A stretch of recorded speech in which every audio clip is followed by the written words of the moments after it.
학교 이름이 유니스트라고 했잖아요. 마스코트가 유니콘이었어요. 그냥 이건 말장난이잖아요.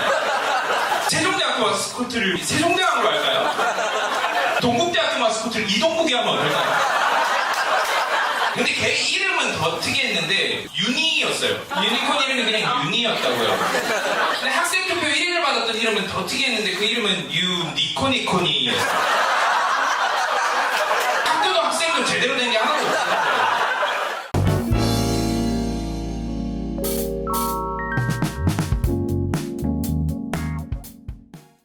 안녕하세요. 반갑습니다. 반갑습니다. 먼저 자기소개 부탁드릴게요. 네, 저는 스탠드업 코미디를 하고 있는 박철현이라고 합니다. 네. 원래 코미디언이세요? 그렇죠. 지금은 코미디를 사실 주업으로 하고 있고, 사실 공채나 뭐 이런 쪽은 데뷔를 하진 않았고, 네. 저 같은 경우에는 이제 한국에서 스탠드업 코미디라는 장르가 좀 거의 없다시피 했는데, 이제 초창기 멤버들과 한 4, 5년 전부터 이제 만들어 오고 있고, 이제 유튜브나 뭐 이런 인스타에서 짧은 쇼폼으로 좀 이렇게 소비가 되고 있는 단계인 것 같아요.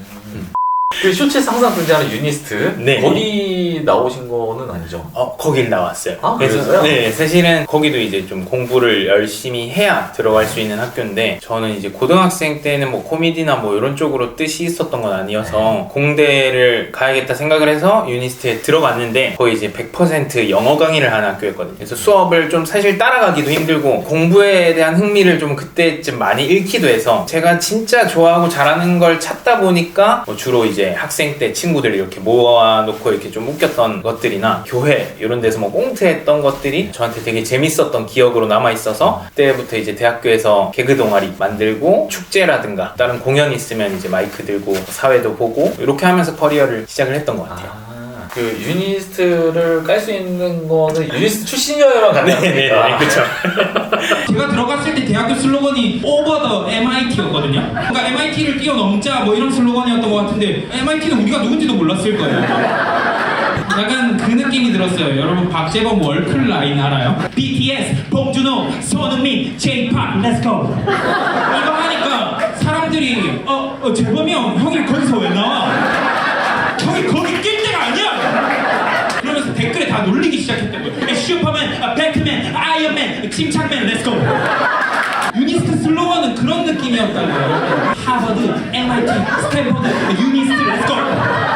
이쯤에서 한번 들어봐야겠죠. 유니스트에 대해서 홍보 좀 해주시죠. 유니스트는 한 2009년에 처음 이제 학생들을 받았고, 지금은 좀 약간 전문적인 이공 계열에서는 사실 뭐 세계적으로도 되게 배터리라든가 뭐 에너지 이쪽 분야에서는 뭐 세계 순위로 꼽아도 랭크가 되기도 하는데, 학교가 좀 오래되지는 않은, 그래서 유명하지는 않은 학교다. 저는 거기서 이제 과학보다는 딴짓을 했던 것 같고. 그러면 전공은 어떻게 되세요? 저희가 1학년 때는 무학과라고 해가지고 뭐 이공 계열만 과학이나 수학 과목들을 전체적으로 배우고, 이제 2학년 때 선택을 하게 되는데, 그때 이제 공학을 하고 싶진 않다 생각을 했고, 그래서 결국 선택한 게 이제 산업 디자인 이쪽이랑 경영학을 이렇게 복수 전공을 했어요. 그러면은 졸업하기 전부터 이미 코미디 쪽에 발을 들이신 거예요? 그쵸. 일단은 처음에는 사실 저도 이제 그냥 일반 공채 개그맨 이런 걸 해보고 싶다는 생각을 계속 하면서 살다가, 주변에 사실은 이제 같이 개그할 사람들이 없기도 했고, 그래서 주로 이제 MC를 봤어요. 제가 한 대학교 졸업하기 직전에 한 2016년, 17년 요쯤에 이제 유병재 씨 뭐 이런 분들이 TV에 나와가지고 뭐 스탠드업 코미디라는 걸 해보고 싶다 이런 얘기를 많이 했어요. 이제 유튜브가 좀 활성화되면서 외국 코미디들도 많이 넘어오고, 그러면서 저도 좀 이런 장르를 해보고 싶다 생각을 했던 것 같아요. 그러면서 17년 하반기쯤에 지금 피식대학이라는 이제 유튜브로 좀 유명해진 형들이 공개 코미디 프로그램을 막 하다가 이제 그게 저물어가고, 어떻게 보면 이제 기회를 많이 잃고 나서 스탠드업을 해보자 하고 서울에서 이제 만들기 시작했어요. 그게 제가 딱 졸업하던 시기랑 맞물려서, 그때도 그 형들이 이제 제 코미디 영상을 유튜브에 제가 올렸던 걸 보고서 공연 같이 해보면 좋겠다 이렇게 연락이 왔던 거죠. 그래서 이제 서울로 올라오면서 이제 본격적으로 공연을 같이 시작했어요. 그래서 꿈을 가지게 했던 결정적인 코미디언은 누가 있어요? 코난 오브라이언이 그 다트머스 대학교, 그 아이비리그 대학교에서 졸업 축사를 한 적이 있어요. 일단 서두가 딱 요런 얘기를 하거든요. 저는 이 축사 요청을 받고 너무 좀 설렜다. 그래서 여러분들에게 최선의 모습을 보여주고 싶어서 여러분들이 기말고사 과제에 쏟는 만큼의 열정으로 이걸 준비해야겠다고 다짐을 했다. 그래서 어젯밤에 시작을 했다. 약간 되게 대학생으로서 공감이 될 만한, 어떻게 어떻게 보면 이제 앞에 셋업이라고 하거든요. 그러니까 개그 용어로는 뭐 니주 뭐 이렇게 표현을 하는데 앞에는 되게 능청스럽게 이렇게 아무렇지 않게 깔아놓고 뒤에서는 이렇게 반전을 주는 거죠. 근데 그게 되게 촘촘하게 20분 동안 그 얘기를 계속해요. 그러니까 뭐 액션이 없거든요. 사실 그냥 이렇게 서서 그냥 멘트로만 하는데 진짜 수백 명 수천 명이 완전 뒤집어지게 웃는 거예요. 그게 너무 멋있어 보였고 저런 코미디를 해보고 싶다라고 처음 생각했던 것 같아요. 지금 정기적으로 하는 공연이 있으시죠? 네네 맞습니다. 그 쇼 이름이 뭐예요? 서울 코미디 클럽이라는 이제 코미디 클럽에서 공연하고 있는 이제 서울 코미디 올스타즈 공연이 정기적으로 열리고 있고요. 그리고 뭐 가끔씩 이제 개인 단독 공연 뭐 이런 것도 열고. 그 공연하실 때는 이제 그 내용을 한번 이렇게 대본을 짜잖아요. 네네. 이거 얼마나 계속 쓸 수 있는 거예요? 좀 이 스탠드업 코미디라는 장르의 특징 자체가 농담 하나를 만드는데 되게 오랜 시간을 써요. 외국에서 좀 유명하다고 하는 코미디언들, 유명한 소재들이 사실은 이미 한 5년, 10년 정도를 코미디 클럽에서 검증했던 것들을 가지고 이제 1시간 쇼를 만들거든요. 네. 저희들도 사실 지금 덮어놓고 거의 뭐 한 5년 동안 똑같이 하고 있는 농담들도 있고 대외적으로 알려지고 나면 사실 다시 쓰기가 조금 애매해지죠. 그래서 저도 지금 뭐 아까 말씀하신 것처럼 뭐 학교에 관한 유니스트 농담이라든가 아니면 뭐 MZ세대 대통령 그리고 뭐 게임 농담 뭐 이런 게 몇 가지가 지금 터지기는 했는데 그 앞뒤로 사실은 이어지는 내용들이 있는 소재들이라서 지금은 아직까지 공연에 계속 올리고는 있어요. 근데 조금만 더 하면 이제 사람들이 다 알고 올 것 같아서 네. 시간이 지나다 보면 언젠가 MZ세대가 대통령이 될 날이 올 거 아니에요? 네, 대통령 임기는 5년인데 분명히 MZ세대가 대통령이 되면 이 새끼 한 1, 2년 하다가 때려칠 거라고요. 예를 하나 들어볼게요. 문재인 대통령이요. 옛날에 페이스북 임기 중에 들어가 보면은 국민 여러분, 우리는 코로나를 이길 수 있습니다. 뭔가 리더로서 해야 될 말이죠. 근데 어느 날 집에 들어가서 딱 페이스북을 켰는데 이런 글이 올라와 있다고 생각해보세요. 국민 여러분, 저는 퇴사하고 싶습니다. 청와대랑 안 맞는 것 같습니다. 워라밸을 지키기가 힘들이요. 그리고 코로나를 제가 만들었습니까? 이 말로만 웃겨야 되기 때문에 소재도 굉장히 이게 아슬아슬하게 넘나들 수가 있잖아요. 네네네. 어차피 또 혼자 사는 거고 내 혼자 다 책임질 거니까. 네네네. 그래서 소재 같은 거를 고민하실 때는 어떤 쪽에 좀 중점을 두고 이렇게 짜세요? 어쨌거나 말이 핵심이 되는 내용 서사의 코미디긴 하지만 이게 너무 제한된 상황에서 어떻게 보면 되게 심플하게 웃겨야 되다 보니까 액션도 들어가고 연기도 들어가고 표정이라든가 톤이라든가 이런 것도 더 집중적으로 많이 쓰게 되는 것 같아요. 예를 들어서 근데 꽁트라든가 연극은 분장이나 소품이나 배경을 쓸 수가 있잖아요. 음악을 쓸 수도 있고. 근데 그렇지 않다 보니까 진짜 목소리랑 표정으로 배경이나 상황들에 느껴질 수 있도록 몰입을 시켜야 되는 것 같고 그러면서도 또 사실 소재가 되게 중요하긴 하죠. 그래서 인터넷에서 유행하는 것들은 좀 더 자극적인 소재들이 많아요. 뭐 다른 분들은 완전 19금 뭐 이런 성적인 농담들 이런 것들이 좀 많기도 하고 근데 저는 사실 그런 19금이랑 좀 어울리는 캐릭터도 아니기도 하고 그런 농담을 세련되게 잘 못하겠더라고요. 저는 그래서 좀 사실 소재 자체는 제가 진짜 좋아하는 것들로 시작을 해요. 어느 정도 사람이 이걸 좋아하고 계속 반복해서 하는 일을 겪다 보면은 거기서 좀 남들은 생각 못한 통찰 같은 게 나오는 것 같거든요. 제가 주로 얘기를 했던 소재 중에 하나는 온라인 게임을 하다 보면은 같은 팀인데 이제 게임을 못하면은 요즘 애들이 막 이렇게 엄마 없냐? 이렇게 물어본다. 근데 이제 조금만 더 생각해보면 이게 좀 이상한 말인 것 같다. 왜냐면 집에서 우리가 컴퓨터 열심히 하고 있다면 보통 엄마는 게임을 못하게 하신다. 그럼 집에 엄마가 없으면 게임을 더 잘해야 맞지 않느냐 뭐 이런 식으로 논리를 비틀어서 가요. 그러면서 이제 엄마가 없으면은 게임을 더 잘하는 애다 뭐 이런 식으로 하다 보니까 그게 하나의 어떤 프레임이 되고 또 이렇게 유행어처럼 뭐 인터넷에서는 돌기도 해요. 집에서 우리가 게임을 하고 있다 보면 엄마는 보통 게임을 못하게 하세요. 그러니까 집에 엄마가 없으면 게임을 더 잘하게 될 거라고요. 그러니까 게임 못하는 사람한테 할 말로 적당한 건 엄마 없냐가 아니라 너 엄마 있냐? 옆에 엄마 있어? 같아 해야 되지 않겠어요? 뭐 정욕을 하고 싶으면 이렇게 물어볼 수 있겠죠. 야, 너 엄마 맞니? 실제로 엄마 한 4명이 내 게임을 지켜보고 있다고 생각해보세요. 그 잘할 수가 없어요. 저는 좀 농담 소재를 생각할 때 제가 실제로 겪었던 것들, 좋아하는 것들 제 코미디 공연을 와서 보시면 또 느끼시겠지만 저게 진짠가 아니면 지어낸 건가 그 미묘한 그 사이에 있는 이야기들을 좋아하는 것 같아요. 그래서 뭐 그런 얘기들 많이 하는 것 같고 민감한 소재들도 선을 잘 타면서 하는 게 또 이제 스탠드 코미디잖아요. 네네네. 이게 나는 이 정도면은 선을 잘 탔다고 생각하는데 또 대중은 또 그렇지 않다고 생각할 수도 있잖아요. 어제 선 넘었네 할 수도 있는 거잖아요. 그렇죠. 뭐 예를 들어서 저희가 한창 코미디를 하고 있을 한 2018년 9년 요쯤에는 이제 좀 약간 인터넷상에서도 남녀 갈등이라든가 뭐 젠더 이슈들 뭐 이런 게 너무 뾰족해졌었는데 남자나 여자의 어떤 스테레오타입이라든가 아니면 뭐 성적인 얘기를 무대에서 하는 게 너무 위험했어요. 그래서 했을 때 관객들이 그냥 나가는 경우도 있고 그냥 손 들고 불편하다고 막 해버리는 경우도 있고 분위기 막 진짜 이상해지는 경우도 너무 많이 봤어요. 근데 예전에는 그때 서로 당황하고 분위기가 그냥 안 좋아지는 쪽으로 공연이 끝났다면 이제는 좀 탈출을 하죠. 그 상황에서 이건 하면 안 되는 거네요? 나 뭔가 해버린다는 거.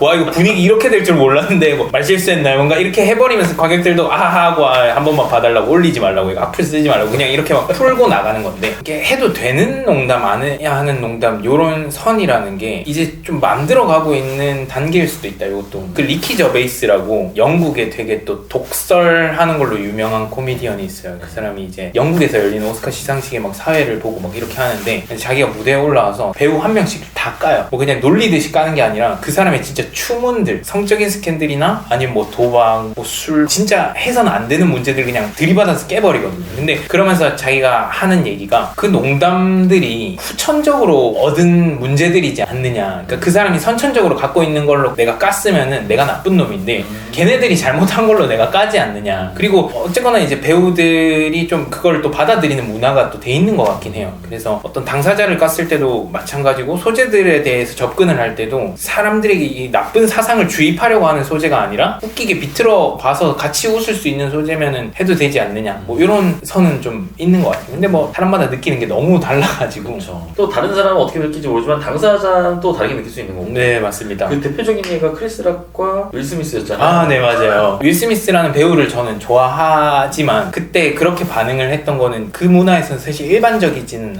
않았던 것 같거든요. 왜냐면 방송사도 그걸 허락하고 서로 그 왔다 갔다 뭔가 놀리고 꼬집는 문화는 이미 너무나도 미국에서는 허락된 문화인데 꼭 와서 그냥 진짜 폭력을 해버린 거잖아요. 그것 때문에 정말 거의 모든 코미디언들은 윌 스미스에 대한 농담을 다 한 번씩은 했어요. 전 세계에 있는 모든 코미디언들이 무대에 가서 이제 코미디하기 좀 무섭다 이러면서 내가 말 잘못하면 누가 올라와서 뺨 때리지 않겠느냐 뭐 이런 식으로 뭐 이제 얘기를 하는 건데 그렇게 스탠드업 코미디를 하다가 관객의 난입이라던가 네. 당황스러운 순간도 있으셨어요? 무대에 올라오지는 않죠 사실. 그나마 난입이라고 하면은 저희 공연 자체가 술을 먹으면서 볼 수 있는 무대다 보니까 술에 취해가지고 자기가 신나가지고 막 말을 걸어요. 근데 또 그런 분들은 이제 비싸고 잘 취하는 술을 시켜요. 뭐 양주 같은 걸 시키고 맨 앞줄에 앉죠. 그러면은 코미디언만 보이거든요. 자기는 이제 코미디언이랑 1대1로 이제 농담한다고 생각하나 봐요. 많이 취하면 자기가 진짜 자기한테 말 건 것처럼 막 대답을 해요. 외국에서는 그런 식으로 끼어들면 이제 다시는 코미디 클럽 출입을 못하게 막는 정도로 되게 철저하게 관리가 되거든요. 요즘 이제 연배가 있으신 뭐 이제 아저씨 분들은 또 진짜 술 취하면 막 진짜 욕을 그냥 해버린다든가 그러면은 진짜 실제로 막 종종은 뭐 이렇게 쫓아내기도 하고 그런 경우는 있습니다. 우리나라에서는 어떤 소재들을 가지고 이렇게 했을 때가 가장 좀 예민한 소재라고 할 수 있어요? 보통 성적인 농담 어떻게 보면은 약간 어른들의 그런 농익은 막 이런 성적 농담 뭐 이런 거 하고 막 옛날 어른들은 막 깔깔깔 했잖아요. 근데 지금 그때 당시에 농담을 하면은 바로 매장될 수 있어. 그러니까 뭐 이제 뭐 여자는 뭐 해야 돼, 뭐 남자는 뭐야, 뭐 이렇게 막 하면은 바로 이제 무대에 못 서는 사람이 될 수 있거든요. 근데 코미디 자체는 요걸로 그 사람의 어떤 평소에 생각을 말하는 도구는 아니거든요. 그러니까 뭐 이거는 말하자면은 그냥 영화를 보는 거야. 영화에서 장면들이 묘사되는 거죠. 근데 영화가 그걸 미화하는 거라면 예를 들어서 뭐 장애인들 괴롭히자, 뭐 흑인들 뭐 이렇게 무시하자, 뭐 이런 식의 영화는 사실 없잖아요. 근데 뭐 이제 그 무시되는 상황들을 보여주죠 보통. 근데 코미디도 어떤 그런 식으로의 묘사는 자주 일어나요. 그러니까 뭐 장애인이 있었는데 하면서 장애인 연기를 그냥 하는 거죠. 사실 그거를 서사하기 위해 한 장치, 어떤 묘사로는 저는 쓰일 수도 있다고 봐요. 근데 그거를 뭐 이제 결론이 좀 나쁜 쪽으로 간다든가 이런 거는 좀 불편하겠죠. 근데 이게 농담으로서의 인정 인정할 수 있는 범위를 이제 관객들이랑 코미디언이 좀 맞춰가는 것 전반적인 게 이제는 만들어져 가고 있는 것 같고. 이게 또 관객들이 어떤 층이냐에 따라서 또 달라질 수 있고 네. 소재의 허용 범위는 관객의 나이대에 따라 달라질 수도 있고 네. 관객의 성비에 따라서 달라질 수 있는 거고 또 똑같은 상황이지만 얼마나 관객과 내가 이 호흡이 잘 형성됐냐에 따라서 같은 소재지만 뭐 시작부터 그러면 또 잘못될 수 있지만 네네. 뭐 이게 하다가 이렇게 되는 건 또 용인될 수 있고 네네. 그냥 약간 눈치 게임이구나.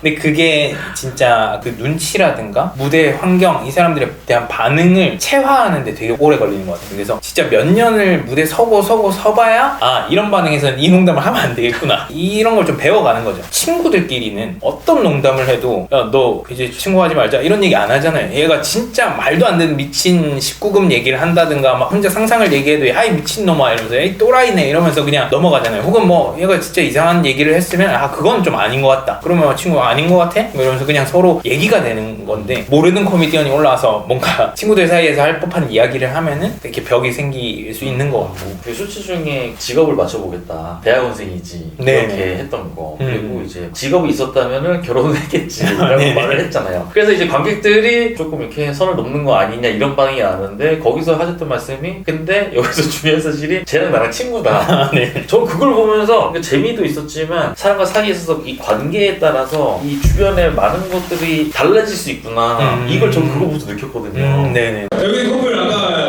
6년 넘게 만났다고 그죠? 남자친구분 직업을 맞춰볼게요. 대학원생 맞아요? 맞아요. 직업이 있었으면 결혼했겠지.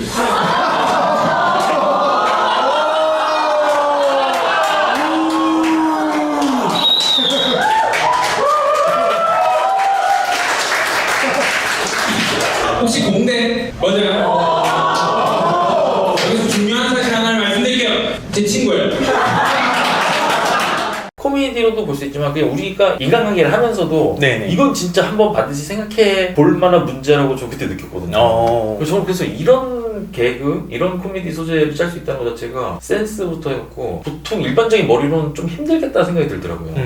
뭐라도 하나 뾰족한 부분은 있어야 되는 것 같아요. 사람을 대하는 데 있어서 뭔가 겁이 없다든가 혹은 뭔가 관찰력이 너무 좋다든가 혹은 뭐 진짜 똑똑해가지고 기발한 생각을 한다든가 좀 하나씩은 있어야 스탠드업을 또 할 수 있는 것 같기도 하고 제가 예전에 대학교 OT에서 스탠드업을 한 적이 있었는데 그때는 또 분위기가 어떤 학교는 또 좋았고 어떤 학교는 나빴는데 그 생각을 해보면은 좋았던 학교들이 이미 서로 다 친해져 있어요. 서로 이미 다 관계가 형성돼 있는 관객들 앞에서 웃기는 건 또 되게 분위기가 좋거든요. 근데 또 공연을 보러 온다? 그러면 또 한 명 한 명 서로 다 낯설기 때문에 이게 웃어도 되나 옆 사람 신경 쓰고 뭐 이러다 보니까 또 분위기가 많이 달라지는 것 같아서 그러면은 원래 잘해오던 사람도 되게 하기 힘든 경우도 많았던 것 같아요. 네. 스탠드업 코미디를 하면서 가장 행복했던 순간? 지금 요즘 되게 행복하긴 한 것 같아요. 원래는 되게 조급함이 컸던 것 같거든요. 어렸을 때 이렇게 공부를 열심히 했던 것도 집안 환경이 그렇게 좋진 않아요. 예, 그래서 좀 빨리 잘 되고 싶다 이런 마음이 되게 컸고 근데 뭐 실력은 없는데 빨리 잘 되고 싶어 하니까 이게 사실 잘 안 되죠. 그러니까 삐걱거리기만 하고 이제 뭐 어떻게 보면은 랩을 한다 그러면 그 분노를 담아서 가사를 쓸 수 있잖아요. 근데 코미디에다 분노를 담아서 하면 사람들이 안 행복하거든요. 듣는 사람도 불편하거든요. 그러니까 뭐 그러다 보니까 그러니까 좀 스스로 행복해졌어야 했는데 그 방법을 지금은 좀 찾은 것 같고 전업 코미디언이 되면서 이제 돈을 받고 그에 상응하는 코미디를 보여줘야 된다는 스트레스가 있을 때는 즐겁지가 않았었는데 지금은 내가 다른 일로 벌고 있으니까 뭐 코미디에서는 진짜 웃음만 주고 내가 그 웃음을 받으면서 또 행복하게 즐기자 이런 마인드로 요즘에는 하고 있어가지고 요즘 그냥 무대 설 때 행복하고 부담 없는 것 같아요. 즐겁고 뭔가 발전한다는 생각도 들고 지금 좋은 것 같습니다. 이렇게 스탠드업 코미디를 해오시면서 그만둬야겠다 라는 생각이 들 정도로 힘들었을 때도 있어요. 제가 한 1, 2년 정도 이제 스탠드업을 했을 때 더 이상 이제 이걸로 생계 유지가 불가능한 시점이 왔어요. 그러니까 대출을 받아서 생활비로 쓰면서 거의 전업 코미디를 했거든요. 공연이 많지는 않았는데 그 공연을 어떻게든 이제 홍보를 하고 포스터나 뭐 이런 걸 만들기도 했어요. 그래서 막 이걸 살려보려고 애쓰는 그 기간 동안 다른 벌이가 없었기 때문에 1, 2천만 원 이렇게 막 빚이 늘어나고 있고 유지가 불가능하겠다 싶은 시점이 왔어요. 그때 같이 하던 이제 픽 피식대학 형들도 다 같이 이제 굶어 죽게 생긴 상황이었어요. 그래서 뭐 같이 막 일단은 조금만 더 해보자 하다가 결국에는 저는 이제 상황과 환경을 이제 핑계로 빠져나왔어요. 그때 당시에 저는 유튜브도 좀 힘들어졌었던 게 어떤 이제 유튜버 분이 제가 했던 농담을 똑같이 어느 장소에서 했었고 그분 입장에서는 이거 본 적은 없다 였고 저는 이제 이건 너무 똑같다. 근데 이제 똑같다는 내용을 제 개인 유튜브에 올렸었는데 이제 그분이 좀 대형 유튜버였거든요. 그러다 보니까 이제 그분 팬들이 다 제 유튜브 채널로 넘어와서 이분이 안 뺏겼다는데 왜 네가 함부로 뺏겼다고 하냐고 해서 욕이 막 악플이 막 몇천 개가 달렸어요. 근데 그런 와중에 저랑 같이 했던 동료들은 이걸 막아주겠다고 한 명 한 명 이제 댓글을 막 달아주면서 막 이렇게 싸워주고 있었어요. 근데 저는 이게 더 불거지면 스탠드업 장르 자체에 되게 악영향이 올 것 같은 거예요. 그 사람들이 스탠드업 자체를 막 이렇게 깎아내릴 것 같고 저희가 하고 있는 공연에 막 악플을 달 것 같은 거예요. 그래서 유튜버 분을 만나가지고 좋게 얘기를 했어요. 여기서 문제가 뭐냐면 1달러이 냈다는 걸 모르는 그 사람들의 팬들이 아직 많았고 그래서 제 유튜브에는 이제 뭘 올려도 악플이 계속 달려요. 그런 상황에다가 코미디언들은 네가 잘못한 게 없는데 왜 거기서 이제 이렇게 꼬리를 내렸나. 그분들이 보기에는 굉장히 실망스러운 거죠. 오히려 그분들은 스탠드업 자체가 뭐랄까 좀 자존심이 상하는 거예요. 그 상황에 대해서. 그래서 코미디언 분들도 좀 대면대면해지고 유튜브에도 이제 뭘 올릴 수 없는 상황. 그때 그냥 이제 알바밖에 할 게 없는 거예요. 물류센터 이런 데 가서 막 박스 나르고 막. 근데 그때 당시 이제 조금 더 힘들었던 거는 제가 이제 그 피식대학 분들이랑 같이 처음에 시작을 했거든요. 유튜브를. 근데 제가 이제 딱 떨어져 나오고 제가 이제 유튜브를 더 이상 올릴 수 없는 상황에서 그 형들은 또 이제 100만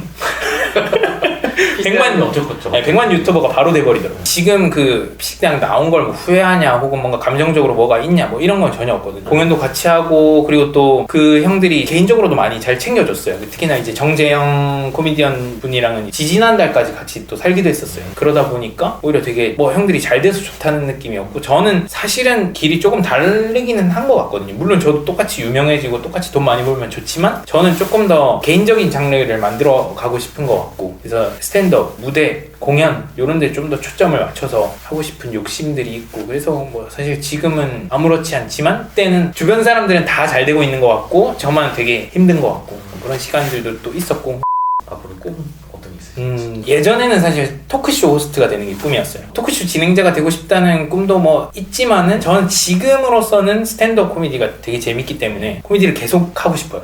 진짜 죽을 때까지. 미국에 되게 유명한 데이브 샤펠이라는 코미디언이 그런 얘기를 한 적이 있어요. 농구 선수나 축구 선수, 그러니까 운동 선수들은 안타깝지만 제한 시간이 있는 것 같다. 그들이 좀 최고의 퍼포먼스를 보여줄 수 있는 시간이 뭐 10년에서 길어야 20년. 요 정도 안에 그들은 이제 세계 최고가 돼야 할 제한 시간이 있다는 거죠. 근데 예술을 하는 사람들은 다르다고. 우리는 죽기 전까지 언제든 꽃 피울 수 있고 그거를 지금 당장부터 시작하면 그만이라는 뭐 그런 얘기를 했었거든요. 너무 공감이 됐던 게 지금 당장 스스로 뭐 만족하지 않더라도 완벽하지 않더라도 진짜 80살 90살까지 계속 이걸 할 거기 때문에 남들이 봤을 때 좀 뭐 계속 회자되는 영화들처럼 이 1시간짜리 박철현 스탠드업 코미디는 봐야 돼 이런 작품을 죽기 전에 하나는 만들고 싶고 그 외에는 그냥 진짜 공연 계속 하면서 사람들이랑 이렇게 농담 따먹기 하고 혹은 뭐 사이사이에는 토크쇼를 해볼 기회가 생긴다든가 아니면 뭐 또 다른 연기를 해볼 수도 있고 아니면 뭐 또 책을 써볼 수도 있고 그냥 재밌는 일들이 많이 일어났으면 좋겠어요.